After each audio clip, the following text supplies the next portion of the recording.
Guys, do you remember all those expensive furnitures that you have wasted your money on? They do such a great marketing that they can sell you whatever at whatever price. Oh, a smart tree that says hello whenever I wake up. I want it.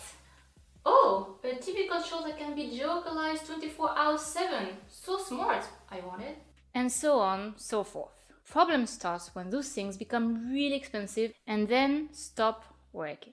True story, I have bought so many super expensive stuff that broke up or I did not use or were just useless. So here is my story.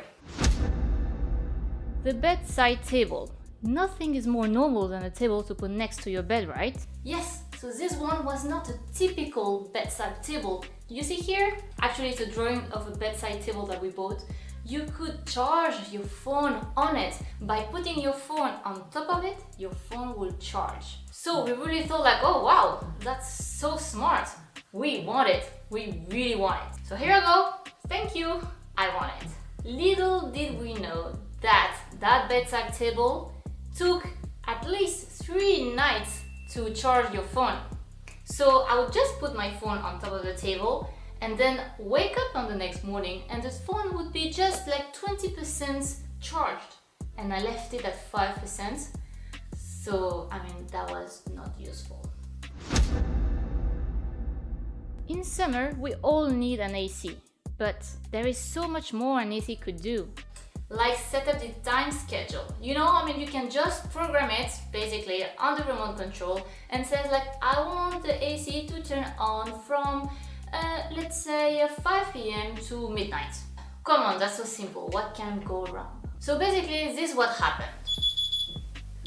Oh, what happened? The AC. 3 a.m. It's turned on at 3 a.m. What's happening? Oh, turn off. So yeah, we would wake up at 3 a.m. every night because the AC would be turned on. You see, when I started renting my house, I was super worried about my tenants. So the tenant would pay me for a single person per room and they would invite a partner to come over and live with them. So instead of having one person, I would have 2, which would be a huge problem. So they would pay me for one person to live in one room, but then secretly at night, I know they would ask the partner to come over to visit them and they would live together, the 2 of them instead of one. Clearly, I did not want this to happen, so I found out a camera that could recognize people and that could spy on whoever entered the property. It is legal. So I spent at least $300 on it. And I also built, as you can see, this object. So you would put the camera on it and then you would just hang it over the door so that it would actually see you. That was such a great idea. The camera actually was connected directly on my phone and I could actually identify all the people that were entering the house. And whenever someone was entering afterwards, they would send me a notification telling me like, oh, this person has entered, this person has entered, So cool. But what happened? After 1 month of use, the camera just broke down. Not the camera, the app. So basically, I went on the app, I looked at the video would tell me like, oh, we recognize this person. And when I wanted to see the record of who entered the house, it was not possible. So I could not see the clip of the video, which really was pointless. Really? So yeah, I lost $300 on that purchase. Guys, I do travel a lot and I have properties in different places. But something I would never do is hire a real estate agent. They are so damn expensive. Do you know how much they charge you? Have you really a real idea of how much a real estate is going to charge you? Basically, 12% on the annual rent that you are making on renting your property. And if the tenant wants to renew their contract, you will have to pay again 12% on an annual rent. Crazy. So I found another solution. There was this lock that you would put on a door and it would be connected to your app. So obviously everything is connected to a smartphone nowadays, and the lock will actually be activated from your app so you would be able to open the door to whoever is entering the house. That was super useful because I travel a lot, so I'm not all the time in the city where the room is rented. So I was thinking, great, so if I am in another country, it's great, so I can just press my app, it will open the door, and whoever needs to view the rooms will actually be able to enter without having anyone around, no real estate agent, everything for free. Ladies and gentlemen, thank you. But there was one problem. After they set up the lock, which cost me another $300, by the way, I started implementing the app. It was working fine, I tested it, it was great, I was like, great, it works. And when I tested it from another city, it did not work. Why it did not work? You had to be 2 meters away from the door in order to open it from your phone. So what's the point? What's the point? Really? I don't need that. I need to open it when I'm far away, not at 2 meters from the door. So that turned out to be useless. When I was a kid, I used to watch ice skating with my grandmother. I could never start this sport as there was no ice rink where I lived. So one day, one friend of mine told me that he was doing hockey. Almost like a professional, actually. And I was like, amazing, you do hockey. You must bring me to an ice skate rink, please. So he agreed and we went to the ice skate rink. I started ice skating that way. That was about 3 years ago.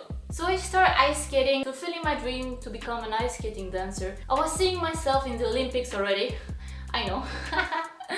But there's something that I learned very early on, the shoes. So when you're starting doing ice skating, you won't really get those nice shoes, you will get the rental shoes, which are basically awful. They hurt you so much, I could barely stand. It was kind of a miracle that I started ice skating like this, you know? So after a month or two, I think, of me starting to do ice skating, I decided that it was time for me to buy ice skate shoes. So I went to a shop and I purchased my ice skating shoes for about, this one was a bit less expensive, $100. They are not that expensive. And yeah, and I started to do ice skating. The problem was that when you start doing ice skating as an adult, there's something that you may not be aware of, at least for me at the start, which were falls. You fall a lot on ice at a high speed. Okay, maybe no, I was not I was not in such a high speed either. But come on, it is freaking scary. Too much falls. I hurt myself so much. Really, I got trauma. I saw kids that were crying and never came back. It is mind-blowing. Or maybe body-blowing. So yeah, after 4 months of starting ice skating, I just quit. Sorry, Grandma.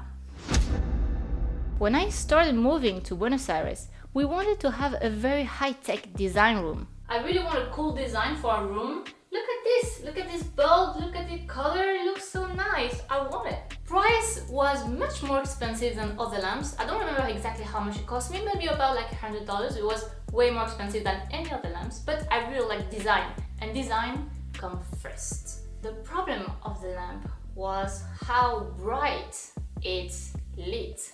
Does it make sense? Let me show you. Once we connected the lamp, it just lit that way, which was, come on, it is really cool and has such a great design. I still love it, but we can't read with this, we can't see anything. It just gives you like a yellow shadow and that's it. So basically, useless. I'm sorry, lamp, I still love you. True story is that we never use it now. Guys, I discovered that all prospective tenants want to have a living room where they are going to live. But why? They never use the living room. Come on, why do you want a living room? Leave me in peace. And so I went shopping for a sofa. Sofa are super expensive. I don't know if you know. I'm sure you know. Sofa are really expensive. I think the cheapest sofa you could find online was about like $200, and that will be the very first product of the lowest of the lowest sofas in the world. So that was very expensive. And I did not want to buy something that people would not use. So what did I do? I went on a website that would sell everything on secondhand. So I found a sofa that was great. It had a great design. I really loved it. It was on the other side of London, I remember at the time. So I had to hire a car, a van, a man, well, I mean everyone to come to the house, take it, and then bring it back to my house, set it up, and ta-da! I had a sofa. But the story is that I never, ever saw anyone really sitting on that sofa. Never. Again, an expensive stuff that no one used. Despite all this stuff that I bought at a very high price and they ended up either broken or useless, I always found a way to get through everything that I wanted to do. A bedside table? Well, it's still a bedside table. I charge my phone the traditional way. The AC? We learned to wake up at 3 a.m. from now and then and sleep again. The camera? I learned that the other tenants would tell me the secret moves of other tenants. Best buy than a camera. The smart lock? I learned to rely on my current tenants to show the room and to pay them for their good service of showing the house. The ice skate shoes? I lost them. But I still watch ice skating on YouTube and I don't suffer any longer from falls. The design lamp? It has become just a decoration. And the sofa? Also a decoration. I hope you liked the video. Like at the corner of this window if you liked it, and subscribe to my channel if you want to see more videos, as I publish every week many videos. Alright guys, see you in the next one. Bye bye!